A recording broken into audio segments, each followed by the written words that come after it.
Ẹ̀yin èèyàn ilé èwo lẹ ṣe káàbọ̀ sí Mashola Gist TV. Ṣé àlàáfíà ni ẹwà gbogbo lé ń kọ́?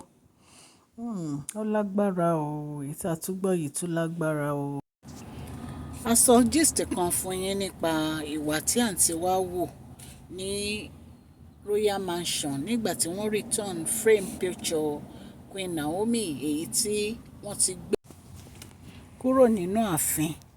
Nǹkan tó ṣẹlẹ̀ a ti sọ fún yín nínú gist tá a ṣe wípé picture yẹn àǹtí wa wọ́n rí kúrò ní ara ògiri tí bàbá wẹ̀rẹ̀ ńlá gbé sí, wọ́n wá yọ. Ṣùgbọ́n nígbà tí wọ́n ń wá picture yìí wọ́n ní wọ́n deny pé àwọn kọ́ làwọn mú. Ọ̀rọ̀ yìí ṣáàdì wàhálà láàrin àwọn àǹtí Wahar. Wọ́n ní méèdì kábíyèsí lòun rí nígbà tí frame yẹn jábọ́ tó fọ́ ipe ṣùgbọ́n picture nù ẹ̀ wọn ò rí picture nù ẹ̀, so àǹtí wa ló mú picture yìí. Ṣùgbọ́n ìgbà tí ìyá onífá tí ó ti sọ pé gbogbo nǹkan Queen Naomi tó bá wà lọ́wọ́ wọn kí wọ́n kó padà wá within 24 hours. Wọ́n ní bí àǹtí wa bó ṣe gbé picture yẹn bó ṣe gbé gba Royal Mansion lọ nìyẹn. Bàbá wẹ̀rẹ̀ ńlá dẹ̀ wà ń bẹ̀. In fact wọ́n nígbà tó débẹ̀ gan allegedly wọ́n ní kábíyèsí wọ́n ní wọ́n sọ fún Queen Naomi pé kí Queen Naomi má wọrí torí Queen Naomi ń feel bákan wọn fẹ́ kó wọlé. Wọ́n ní bó ṣe gbé picture wá nìyẹn ó ya bàbá wẹ̀rẹ̀ ńlá lẹ́nu. Ẹ̀yin èèyàn lé. Ìgbà tí ancient salt tó ti bẹ̀rẹ̀ sí ṣiṣẹ́ bó ṣe yẹ kó ṣiṣẹ́ ni ẹ̀rù ti ń ba gbogbo àwọn àǹtí sí wa gbogbo yìí. Àǹtí wa dẹ̀ rí nǹkan tó ṣẹlẹ̀ sí àǹtí wa wọn ò fẹ́ kí tí wọ́n rí bẹ́ẹ̀ bóyá àwọn family wọn ló wá advice wọn wípé wọ́n ní láti gbé picture Queen Naomi àti anything tó bá wà lọ́wọ́ wọn tó jẹ́ Queen Naomi padà fún bàbá wẹ̀rẹ̀ ńlá. Nǹkan tá a gbọ́ nìyẹn ẹ̀yin èèyàn lé. Ṣùgbọ́n wọ́n ní ìgbà tí àǹtí wa gbé picture yìí padà wọ́n ní bàbá wẹ̀rẹ̀ ńlá ní láti ìgbà wo ló ti gbé sọ́wọ́ kí ló fi ṣe. Wọ́n ní ọ̀rọ̀ yìí ṣàdé ojú àwọn elders àti àwọn ODUDUA elders. Wọ́n ní wọ́n béèrè lọ́wọ́ ẹ pé kí ló lo picture Queen Naomi fún. Wọ́n ní àǹtí wa ní òun ò fi nǹkan kan ṣe picture yẹn wípé òun mọ̀ọ́mọ̀ gbé picture yẹn kúrò ní ibi tí kábíyèsí gbé sí ni pé torí kábíyèsí picture Queen Naomi ni wọ́n máa ń wò ní gbogbo ìgbà táwọn àti wọ́n bá jọ wà pọ̀.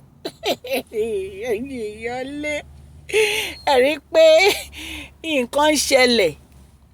Wọ́n ní picture Queen Naomi ṣáá ní ká bàbá wẹ̀rẹ̀ ńlá máa ń wò tán máa ń bá àwọn sọ̀rọ̀. Ipe àwọn èèyàn ti sọ bẹ́ẹ̀ fóun náà kó tó dípò ń wá sí inú ààfin. Ipe ńgbà tóun tún dé inú ààfin pé the same thing ni bàbá wẹ̀rẹ̀ ńlá máa ń ṣe. Ipe nítorí ẹ̀ ló ń fi gbé picture yẹn kúrò. Ipe kì í ṣe pé bóyá òun ṣe nǹkan kan sí picture yẹn òun ò ṣe nǹkan kan sí. Ipe òun mọ̀ọ́mọ̀ gbé kúrò ńbẹ̀ ni so that tí òun bá wà pẹ̀lú bàbá wẹ̀rẹ̀ ńlá lè focus lórí ọ̀rọ̀ òun àti àwọn tó kù. Wọ́n ní bí àwọn ODUDUAs bí wọ́n ṣe sọ pé ṣé àǹtí wa mọ allegation nǹkan tí wọ́n fi kàn yìí ipe nítorí nǹkan tó lọ gbé yìí kì í ṣe tiẹ̀. Ipe kò ní àṣẹ láti gbé picture ní picture kúrò ní ibi tí bàbá wẹ̀rẹ̀ ńlá fi sí. Bí a ṣe gbọ́ allegedly o mi ò bá bàbá wẹ̀rẹ̀ ńlá gbé inú palace o nǹkan tá a gbọ́ làwa torchlight sí. Wọ́n ní wọ́n sọ fún un wípé nǹkan tó ṣe yìí punishment wà fún.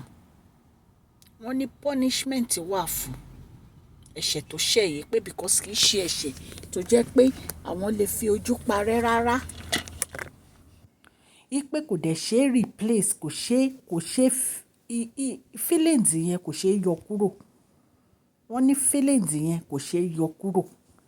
Ipe so àwọn ń rọ àwọn SISSY wa gbogbo yìí kí wọ́n má kọjá ààyè wọn o. Kí wọ́n má kọjá ààyè wọn kàn fi ọwọ́ wọn síbi tó wọ́n ń gbé nítorí pé àwọn ò fẹ́ kí nǹkan burúkú kó ṣẹlẹ̀ sí wọn. Nǹkan tó sọ pé bàbá wa Erin ńlá sọ nìyẹn allegedly. Wọ́n ní bàbá wẹ̀rẹ̀ ńlá ní bí Queen Naomi ò ṣe sí nínú ààfin yẹn wípé inú àwọn ò dùn. Wípé ṣe ló dàbí ẹ́ ń pè nǹkan kan miss nínú ọkàn àwọn àti ní àyíká àwọn. wípé ìgbà tí Queen Naomi wà nínú ààfin wípé happiness kan wà nínú ààfin yẹn tó jẹ́ pé ó yàtọ̀. Nǹkan tí bàbá wa fi ń sọ gbogbo èyí ni ti necklace Queen Naomi tí wọ́n ní pé ìyá onífá ní òun fún wọn ní 24 hours kí wọ́n lọ wá necklace jáde níbikíbi tí wọ́n bá gbé sí, nítorí a gbọ́ wípé necklace Queen Naomi miss. Kò ṣẹ̀ṣẹ̀ miss o, wọ́n ní ìyá onífá rí i pé wọ́n mú necklace yẹn, wípé wọ́n mú necklace yẹn pé ibikíbi tí wọ́n bá fi sí kán tètè mú jáde. Wípé tí wọ́n bá mú necklace yẹn jáde pé nǹkan tó bá máa rí kán fi ara mọ̀. Wípé nǹkan tójú wọn bá rí kán fi ara mọ̀. Nǹkan tá a gbọ́ nìyẹn tán ní ìyá onífá sọ. Ẹ̀yin náà ẹ mọ̀ pé àtìgbà tí ìyá onífá ti wà nínú ààfin yẹn ni oníkálukú wọn náà ti so ewé agbéjẹ́mọ́wọ́ tó jẹ́ pé oríṣiríṣi nǹkan ni ó ń ṣẹlẹ̀ tó jẹ́ pé gbogbo nǹkan tó máa ń ṣe báyìí ṣe ni àṣírí wọn ń tú lọ́tùn lósì. So ẹ̀rù gan ń ba àwọn gan láti ṣe nǹkan tó jẹ́ pé ó máa ṣe ìjàmbá fún wọn. Ẹ̀yin náà ẹ wo gbogbo nǹkan tó ń ṣẹlẹ̀ sáǹtì wáyé tí wọ́n ní pé kó máa gbé sacrifice kiri, ṣé bí gbogbo nǹkan tí wọ́n lọ ń fi ojú bọ̀ òun ló kọ̀ sí wàhálà yẹn fún wọn. Ló fa gbogbo ọ̀rọ̀ sacrifice tán ní kan máa gbé kiri. So ìtorí ẹ̀ ni bàbá wẹrẹ ńlá fi ń sọ fún wọn pé kí oníkálukú wọn fi ọwọ́ síbi tó wọ́n ń gbé torí àwọn ò fẹ́ kí nǹkan kan ṣe wọ́n. So bóyá nǹkan tí àǹtí wa tún rò ní lórí ọ̀rọ̀ Ancient Sword tó fi wá return picture Queen Naomi. Wọ́n ní ìgbà tí kábíyèsí ń ṣàlàyé bí wọ́n ṣe nífẹ̀ẹ́ Queen Naomi tí wọ́n lè yọ ọ̀rọ̀ Queen Naomi kúrò lọ́kàn wọn. Wọ́n ní gbogbo wọn wọ́n níṣe ni ó dàbí ìgbà tó yẹ pé wọn ò gbọ́rú ẹ̀ rí. Wọ́n náà kàn ń wo bàbá wẹ̀rẹ̀ ńlá bí ẹni tó fẹ́ sunkún ni pé kí làwọn tọrùn bọ̀ ẹ́, kí làwọn tara bọ̀ ẹ́, ẹ̀yin èèyàn lé. Ṣùgbọ́n wọ́n ní nǹkan tí àǹtí wa ṣe, àǹtí wa pẹ̀lú picture Queen Naomi tó gbé lọ yẹn, wọ́n ní ìjìyà wà fún un. Lóòótọ́ mo gbọ́ táwọn èèyàn kan sọ pé wọ́n gba ọ̀pá àṣẹ ní ọwọ́ ẹ̀, wọ́n ní wọ́n dẹ̀ gba ìlẹ̀kẹ̀ èèyàn ẹ̀, ṣùgbọ́n mi ò wá sure. Ṣó ti yé yín? Mi ò wá sure but allegedly nǹkan tá à ń gbọ́ nìyẹn tí wọ́n ń sọ wípé ó ṣẹlẹ̀, ẹ̀yin èèyàn lé. So àmọ́ irú punishment tí wọ́n máa fún àǹtí wa bọ̀ wá máa jẹ́ kẹ́ gbọ́ tá a bá ti gbọ́ update. A dẹ̀ tún gbọ́ wípé àǹtí wa fashion, wọ́n ní àwọn elders kan advice àǹtí wa fashion ni pé nǹkan tí bàbá wa tó fi postpone ní ritual party birthday àwọn ọmọ yìí ni nǹkan tí wọ́n sọ nítorí pé wọ́n ń gbọ́ bàbá wa lẹ́nu. Bí a ṣe gbọ́ wọ́n ní àwọn elders kan ṣàlàyé fún wọn wípé ritual party yìí gangan òun ni ó ṣe kókó nínú ọ̀rọ̀ àwọn ìbejì.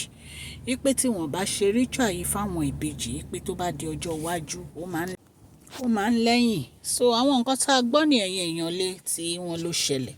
Tá a bá tún gbọ́ update lórí àwọn gist a máa mú wá fún yín. Mo dúpẹ́ lọ́wọ́ gbogbo etí tó ń gbọ́ mi, mo ṣe máa ń sọ allegedly ní àwọn nǹkan tá a wá torchlight sí yìí, mi bá bàbá wẹ̀rẹ̀ ńlá gbé inú ààfin. Mo dúpẹ́ púpọ̀ lọ́wọ́ gbogbo ẹ̀yin yóò subscribers. Ọlọ́run á bá mi gbọ́wọ́ yín sókè, ẹni tọrọ jẹ ẹni tọrọ ọmọ ẹni ẹlẹ́ni ò ní gbà ṣe yín ṣe o. Gbogbo ẹ̀yin mùsùlùmí tẹ̀ ní àníyàn á jẹ́ ìtẹ́wọ́gbà níwájú Ọlọ́run Elédùmarè ọba aláàánú. Gbogbo ẹ̀yin subscribers ẹ má gbàgbé gbogbo ẹ̀yin tá a ti pè fún prize giveaway, send account number yín kó tó di on the 14th of March o. Torí on the 15th ni prize giveaway wa máa parí. Mo dúpẹ́ lọ́wọ́ gbogbo etí tó ń gbọ́ mi ní ilé lóko àti lẹ́yìn odi. Orúkọ mi ni Mashola kò yí padà. Màá sọ̀rọ̀ nípa celebrity gist, royal gist, politics àti gbogbo nǹkan tó ń ṣẹlẹ̀ ní agbègbè orílẹ̀-èdè bàbá wa ní ilẹ̀ Nàìjíríà. Tẹ́ bá ti subscribe, ètò notification bell yín kẹ́ subscribe so that tá bá ti post any gist ẹ máa rí òkè ní ọlá yín á máa lọ, ọlá yín ò ní lọ ìsàlẹ̀ láíláí. Please share this video, like and subscribe. God bless you all. Mashola Gist TV, love you all.